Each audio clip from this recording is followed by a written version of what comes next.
Well, welcome to the 700 Club. A father of 11 was reunited with his family after the IDF rescued him from Hamas tunnel. Israeli leaders say they will not rest until the remaining hostages are brought home. Meanwhile, Israel is carrying out the largest anti-terror operation in the West Bank in 22 years. CBN's Chuck Holton has the latest. The Israeli Defense Forces released footage of a military helicopter landing in Gaza, showing the daring rescue of 52-year-old Qaid Farhan al-Qadi. He's the latest of 8 hostages rescued alive since October 7th, and the first to be found in Hamas' vast network of underground tunnels. He's also a member of the country's Bedouin Arab minority, though he says he was given no special treatment as a Muslim. Israeli commandos rescued Qaid Farhan al-Qadi from an underground tunnel, following accurate intelligence. Al-Qadi's brother told reporters the family is thankful for the world's prayers. Thank God that gave us news today after 11 months. News that we didn't imagine and didn't dream of. And thanks to the people who prayed for us, to the whole world, all the good people in the world. The father of 11 also rejoiced at being reunited with his family. Did he meet his youngest son? Yes. What did he say? Excitement. He left him when he was 4 months old. Meanwhile, the IDF has launched its largest counterterrorism operation in the West Bank in more than 20 years, dubbed Operation Summer Camp. Palestinian sources report at least 10 Palestinians killed so far, including 4 in an airstrike on the volatile city of Jenin, which has been sealed off by Israeli forces. In Israel, al-Qadi's rescue has renewed hope for the families of the remaining hostages. While some 108 hostages are still held in Gaza, about 1/3 are believed to be dead. Ceasefire negotiations are set to continue in Doha, Qatar, but Hamas is still not at the table. Talks are moving forward today in Doha. President Biden directed Director Burns and Brett McGurk to participate for the United States. They're on the ground right now working with representatives from Israel, Qatar, and Egypt. Qatar and Egypt are in turn mediating with Hamas. The resumption of these talks is an important step. And in the lead up to this meeting, we'd already narrowed some gaps. After 326 days in captivity, al-Qadi appeared thin but healthy, giving his rescuers a thumbs up. Later, from a hospital bed in Beersheba, he spoke on the phone with Israeli Prime Minister Benjamin Netanyahu. There are still 108 hostages whose families are still waiting to hear news that their loved ones are home. And they should know that we will not rest. We will not rest until we fulfill our mission to bring all our hostages back home. From Jerusalem, I'm Chuck Holton for CBN News. Well, that's a story you're likely not going to see anywhere else. And the reason is it cuts against the so-called narrative that Israel is an apartheid state. Let me underline, that was a Muslim Bedouin, a citizen of Israel, but a Muslim Bedouin. And Israeli forces, they risked their own lives to free him, not because of his religion, but because he was a member of their state. He was a citizen and therefore entitled to all the protection that any other citizen is entitled to. That's not apartheid. That is a free and open culture where you can stand for election, you have the freedom to vote, you have the freedom that any other citizen enjoys. Let's recognize that. Let's celebrate what Israel is in the world today, a shining light for all. This story also underlines where is the outrage in the United States that U.S. citizens are there. U.S. citizens are in those same tunnels. And what are we doing to free them if we're not putting our full effort behind it and standing up for it? Where's the outrage? Where are we in our country saying we have to protect our own citizens from this horrible terrorist government of Gaza?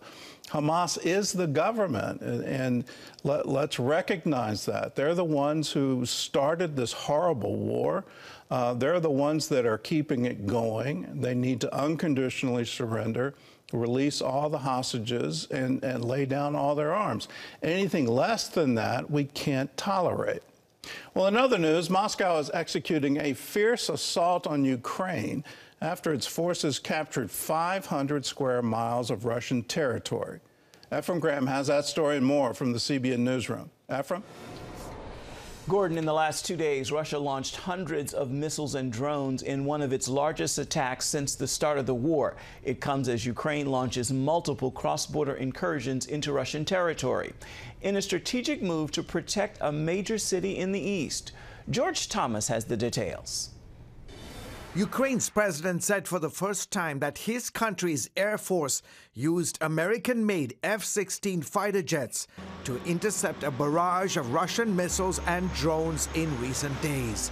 On Tuesday, Russia launched a massive strike on Ukraine's energy grid. The Russians continue to try to destroy Ukrainian critical infrastructure, and since March, they've focused especially on Ukrainian electricity production capacity and have really devastated that capacity. It's 2 days of relentless bombing saw Russia deploy more than 100 missiles and a similar number of drones across Ukraine, killing 7 and injuring more than a dozen. It was one of Moscow's biggest attacks since war started 30 months ago. President Zelensky continuing to push the Biden administration to give his forces the military capability to strike Russia back. Each of these strikes repeatedly brings us back to the task of long-range capabilities, the need to provide our defense forces with enough long-range weapons that we can destroy terrorists exactly in the areas of their strikes. The pounding coming at a key moment in the war, as Ukraine now holds nearly 500 miles of territory in Russia's western Kursk region, following a daring cross-border assault a month ago. The unexpected move rocked the Kremlin. It's the first time Russia has faced an invasion of its territory since World War II. Kyiv says it has captured nearly 600 Russian soldiers and more than 100 settlements in the military incursion. They initially made significant gains, although in the past few days it's sort of stabilized as Russia has flowed forces from other parts of Ukraine to that area. A top Ukrainian commander claiming Moscow has diverted nearly 30,000 troops from its operations in the east to try and defend Kursk. Meanwhile, 150 miles south of Kursk, Ukrainian forces are also reportedly attempting to break through Russian lines in Belgorod. Ukraine has targeted the border region with multiple airstrikes, forcing Russians to evacuate. In the east, fighting continues to rage around the strategic city of Pokrovsk, which serves as Ukraine's main defensive stronghold and key logistics hub in the Donetsk region. Residents there have been packing up and leaving as fears grow of a major Russian assault on the city. Russia continues to attack in parts of eastern Ukraine, most notably the area around Pokrovsk, and are making really faster gains than they had in the past few months. So the situation there for Ukraine is looking quite dire. George Thomas, CBN News.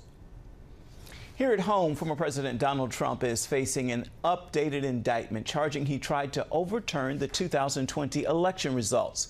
Special counsel Jack Smith issuing a superseding indictment after a Supreme Court ruling giving presidents immunity for official acts.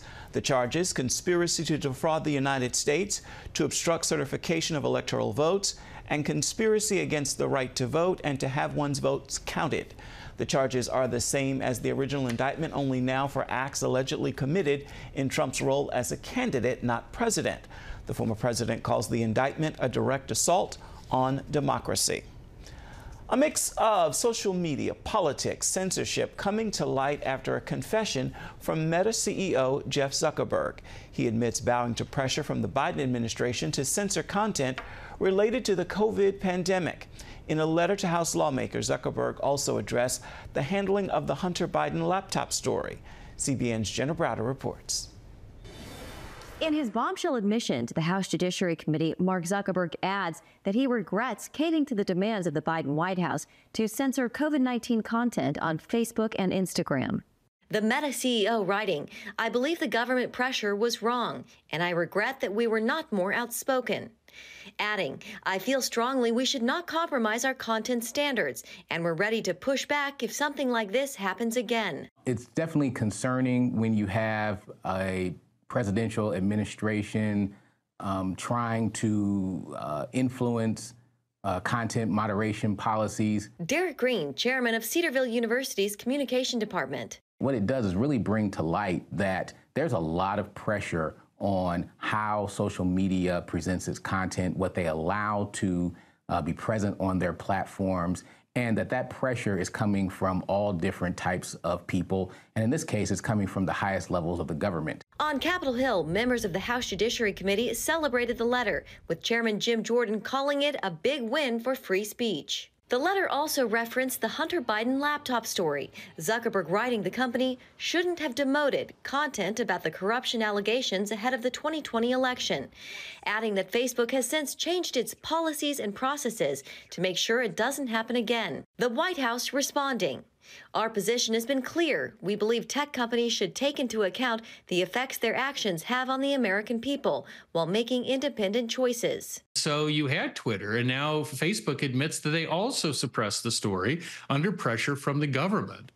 But the problem here is that the anti-free speech movement today is being pushed in large part by the media. And they're just not reporting as much as they should on these stories because they were part of it. Legal scholar Jonathan Turley writes about these issues in his new book, The Indispensable Right, Free Speech in an Age of Rage. One growing controversy is disinformation, which Turley addressed in an interview with CBN's Gary Lane. Well, disinformation is very much part of the effort to censor, and it's ramping up as we speak. You know, the interesting thing about the book is it talks about how the Adams administration engaged in, as you know, the actual arrests and prosecution of opponents of John Adams. The book also says that Joe Biden is arguably the most anti-free speech president since John Adams. And he fears it could continue under a Harris administration.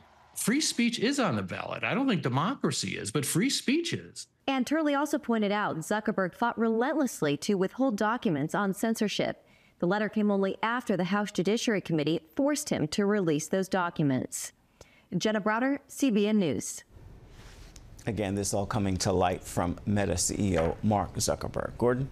And he put it in writing, which ought to go down in history. Again, where's the outrage here? That you have a sitting administration who the head of Facebook is put in writing that administration going into its election actively suppressed information that would have been damaging to the campaign. That is incredible to me. And then the White House issuing some statement essentially defending it, that, you know, we have to protect the American people. Protect them from what? The truth of what Hunter Biden did, what he recorded on his laptop. In a free society, that should be an open book. It should have been, okay, here's what happened, and vote accordingly instead of trying to suppress it. On the COVID vaccination, the misinformation directly coming from the health authorities is absolutely stunning.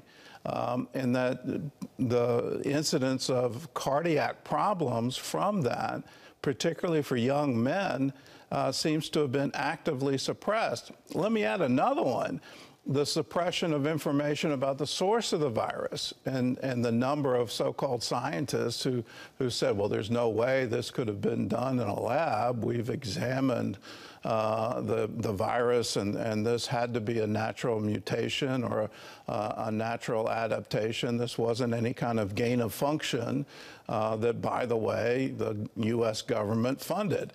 All of this is getting us to a stage where people can't believe anything. And I think that's the end game. It's not, I want you to believe that the COVID vaccine is completely safe and effective, regardless of your age. And, you know, everyone, including children, should take it. Or, you know, don't pay any attention to the laptop and what's on the laptop. It has nothing to do with Joe Biden. It's not about the truth or falsity of any of that. I think the end game here is to have so much disinformation and then suppression of accurate information that people give up. and they say, I can't find truth anymore. What is truth? That's a question as old as Pontius Pilate. And Pontius Pilate standing before Jesus, who said, I am the way, the truth, and the life. And he's asking him, what is truth? Well, let me ask you, what do you believe? And in that belief, are you putting Jesus first? And are you following him? Because he is the truth. It's not, the question is, what is truth? Who is truth? Who is your Savior? Who are you modeling yourself after? Who are you trying to strive to be like? In the words of the Apostle John, as he was in this world, so are we. As Christians, let us make sure that we're beacons of light and of truth, that we're salt in our culture in order to preserve it.